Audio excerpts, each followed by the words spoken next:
हम सभी अपने जीवन में ऐसी कई परिस्थितियों का सामना करते हैं जब हमें कोई कठिनाई आती है या कोई कार्य करना मुश्किल लगता है तो इसमें सबसे पहले एक आम समस्या उत्पन्न होती है, आत्मविश्वास का गिरना।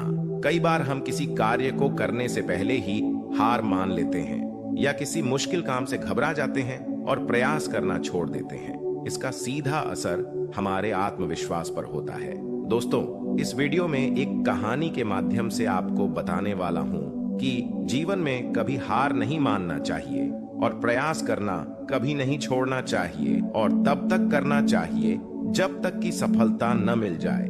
दोस्तों, वीडियो स्टार्ट करने से पहले प्लीज आप चैनल को सब्सक्राइब कर लीजिए और वीडियो में लास्ट तक बने रहिए ताकि कहानी आपको आसानी से समझ में आए।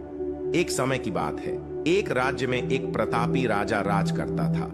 एक दिन उसके दरबार में एक विदेशी आगंतुक आया और उसने राजा को एक सुंदर पत्थर उपहार में दिया।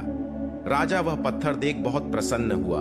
उसने उस पत्थर से भगवान विष्णु की प्रतिमा का निर्माण कर उसे राज्य के मंदिर में स्थापित करने का निर्णय लिया और प्रतिमा निर्माण का कार्य राज्य के महामंत्री को सौंप दिया।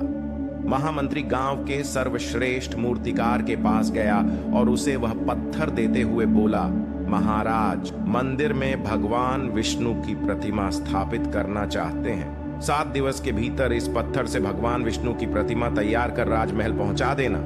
इसके लिए तुम्हें 50 स्वर्ण मुद्राएं दी जाएंगी। 50 स्वर्ण मुद्राओं की बात सुनकर मूर्तिकार खुश हो गया और महामंत्री के जाने के बाद प्रतिमा का निर्माण कार्य प्रारंभ करने के उद्देश्य से अपने औजार निकाल लिए। अपने औजारों में से उसने एक हथौड़ा लिया और पत्थर तोड़ने के लिए उस पर हथौड़े से वार करने लगा, किंतु पत्थर जस का तस रहा। मूर्तिकार ने हथौड़े के कई वार पत्थर पर किए किंतु पत्थर नहीं टूटा।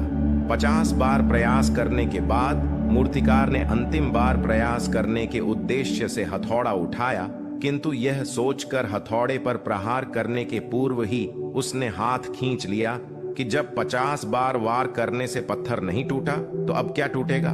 वह पत्थर लेकर वापस महामंत्री के पास गया और उसे यह कह वापस कराया कि इस पत्थर को तोड़ना नामुमकिन है, इसलिए इससे भगवान विष्णु की प्रतिमा नहीं बन सकती। महामंत्री को राजा का आदेश हर स्थिति में पूर्ण करना था, इसलिए उसने भगवान विष्णु की प्रतिमा निर्मित करने का कार्य गांव के एक साधारण से मूर्तिकार को सौंप दिया।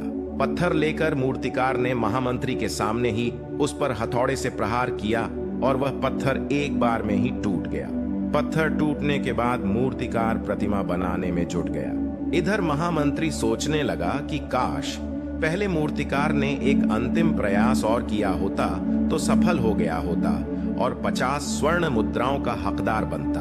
मित्रों, हम भी अपने जीवन में कई बार ऐसी परिस्थिति से होकर गुजरते हैं। कई बार किसी कार्य को करने से पहले या किसी समस्या के सामने आने से ही हमारा आत्मविश्वास डगमगा जाता है और हम प्रयास किए बिना ही हार मान लेते हैं। कई बार हम 1-2 प्रयास में असफलता मिलने पर आगे प्रयास करना छोड़ देते हैं, जबकि हो सकता है कि कुछ प्रयास और करने पर कार्य पूर्ण हो जाता या समस्या का समाधान हो जाता। यदि जीवन में सफलता प्राप्त करनी है तो बार बार असफल होने पर भी तब तक प्रयास करना नहीं छोड़ना चाहिए जब तक सफलता नहीं मिल जाती। क्या पता जिस प्रयास को करने के पहले हम हाथ खींच ले वही हमारा अंतिम प्रयास हो और उसमें हमें कामयाबी प्राप्त हो जाए।